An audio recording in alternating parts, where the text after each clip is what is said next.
Installation and demonstration. The day of installation is here, and it's time to get your mower up and running. Before the installation, there are a few things you can prepare. Secure that power is available based on what you agreed on during the consultation. Repair any problem areas of your lawn.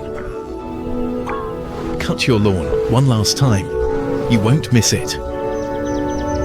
Your partner arrives to install on selected day and time.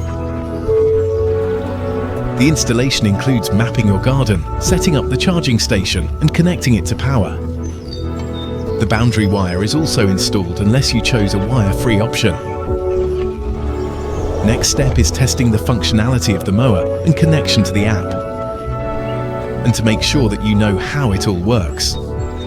Your partner brings everything needed for the installation and, of course, removes it once the installation is done. A short while after the installation, your partner will give you a call to make sure that everything is working properly. If you have any questions, you are more than welcome to get in touch with your partner.